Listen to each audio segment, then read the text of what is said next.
Meron lang gustong i-debunk doon sa sinasabi ni Eli Soriano na patungkol doon sa baptist na tinawag niya ng mga mali-maling aral. Hindi ako baptist, sabi ko sa inyo. Hindi ako baptist. Ano po kasi ang nasabi ako, Pentecostal, pure Pentecostal. Pero i-debunk ko lang sinabi nito ni Tatang Eli. Nasabi niya, kinakailangan daw ang mabuting gawa para maligtas.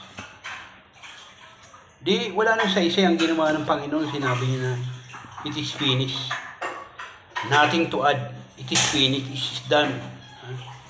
Wala ka nang dadagdag. Pag ginawa niya na yun para, yung hindi magagawa ng kautusan, sabi sa Biblia, ginawa na ng Panginoon para sa iyo. Para maligtas ka. Eh kung paano naman yung hindi makagawa na mabuti, kawawa naman. Hindi siya maliligtas. Paano yung disabled na tao? Hindi makagawa na mabuti. Hindi sila maliligtas. Kawawa naman sila. Ang kaligtasan ay para sa lahat. Yung nasa krus, nakapawak sa krus sa magnanakaw, hindi siya gumawa ng mabuti pero naligtas. Ano masasabi natin doon?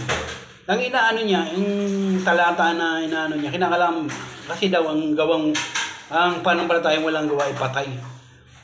Ano mo muna, pagka hindi ka nag-aaral ng Biblia, maliligaw ka, madadaya ka nitong tao na to. Magaling siya sa twisting eh. Kukwentuhan ka lang niya pero kala mo tama yung sinasabi niya. Unang-una, pag-aralan mo muna yung background, sino yung kinakausap, sino yung sinulatan doon. Unang-una si Santiago, ano siya salita? Santiago ang kinakausap niya mga ligtas na. Mga ligtas na. Kukumpara naman sa Roma na meron pang talata na binanggit siya na ang pananampalatayang doon sa sa Ephesians chapter 2 verse faith alone can save. Ephesians chapter 2 verse 8 to 9. Dahil sa pananampalataya tayo nangaligtas dito dahil sa buting gawa. Pero pinipilit niya ang pananampalataya ron walang gawa, patay. Yun ang ibig sabihin ng Santiago ron. Patunayan nyo na kayo ligtas sa magitan ng inyong mabuting gawa. Ano lang po yung testimony, hindi po yun Hindi po yun ang paraan ng kaligtasan. Testimony siya sabi ni si Santiago. Patunayan nyo na kayo ligtas sa magitan ng inyong mabuting gawa. Dahil pagka hindi nyo pinatunayan sa mabuting gawa na kayo naligtas, hindi totoo kayo naligtas. Hindi kayo totoong ligtas. Ano lang, sinasabi nyo lang. Yun ang sinasabi ni Santiago. Katibayan nyo na ligtas ka. Kinakausap nyo sa Santiago rin yung mga ligtas na. Patunayan nyo na kayo ligtas sa magitan ng inyong mabuting gawa. At talaga naman tayo, pag naligtas, automatic yung nakagawa tayo mabuti. Hindi ka pwedeng gumawa ng mabuti para maligtas. Hindi yun ang requirements ng Lord. At hindi tayo hininga ng requirements. Ang requirements lang ng Lord ay manampalataya ka sa Kanya, tiwala mo sa Kanya, ikaw ay maligtas pati ng iyong sambayan. Yun po ang hinihingi ng Panginoon. Puso tayo na mag-surrender ng buhay natin sa Panginoon. Huwag yung dinadagdagan niyo pa yung ginawa ng Panginoon. Pagka para mo nang sinabi na kulang ang ginawa ng Panginoon sa krus. Diba? Huwag tayo nagpapaniwala dito sa kala mo gaganda lang sinasabi. Mali-mali naman. Na kay Kristo lahat ang paraan. Siya yung gumawa ng paraan para tayo maligtas. Tayo mo nang gagawin at tanggapin yung ginawa niya para maligtas ka. Yung siya sabi niya, yung logic niya na yung COVID nga, hindi sila ligtas eh. Ang pinag-uusapan dito, kaluluwa. Sooner or later, mamatay tayo. Siya namatay. Hindi nga naligtas. Siya namatay, di ba? Namatay sa karamdaman. Dahil sa karamdaman o sa sakit, mamamatay tayo. Kasi yun naman talaga, destiny ng tao din. Tayo nasa fallen nature ng tao eh. So, naroon later mamatay tayo. Ang sinasabing kaligtasan dun sa kapahamakan sa impyerno.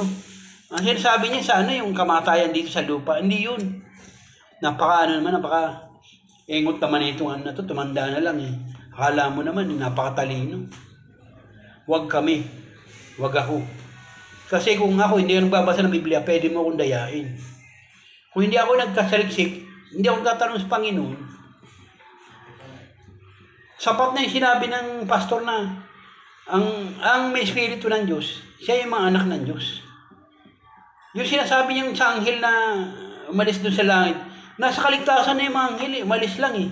Pinili nila eh, lahat tayo, pinili natin. Pwede tayong ligtas na, pwede tayong umalis sa kaligtasan. Yun yung mga anghel. Yung logic niya na, mga anak sila ng Diyos, pero hindi sila naligtas. Bakit? Umalis eh. Umalis sila, pero nung hindi sila maalis, lahat ng hindi umalis, ligtas, nasa presensya ng Diyos eh. Ibig sabihin na ligtas, hindi sila papaharusahan sa impyerno. Yun po ang sinasabi.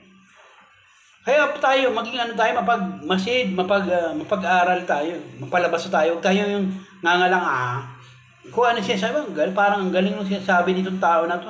Huwag tayong ganun lang. Kinakailangan matuto tayo na magbasa, magtanong sa Panginoon unang-una. Pag ikaw, sa Panginoon kayo lalapit, bibigyan ka niya ng Espiritu niya. Yung Espiritu na yun, nang siya magsasabi sa'yo, tuturo sa'yo. Kasi sinabi niya sa Biblia, sa unang Juan 2:27, na hindi na kayo kailangan paturuan ng sino man sapagkat ang Espiritu ng Diyos ay magtuturo sa inyo. Yun ang sinasabi ng Biblia. Pag may Espiritu ka ng Diyos at talagang gusto mo siyang kilalanin, tuturuan ka ng Panginoon. Pag meron kang katanungan, tuturuan ka ng Panginoon. Huwag kayo nag-ano siya, napakagaling, kala mo. Yung kanyang yung pamumuhay nga, hindi maayos eh. Diba? Makikilala mo ang tunay mga ngaral. Sa makita ng kanilang pamumuhay, yung bunga ng kanilang pamumuhay. Yung kanilang pang-araw-araw pamumuhay, makikilala mo sila doon.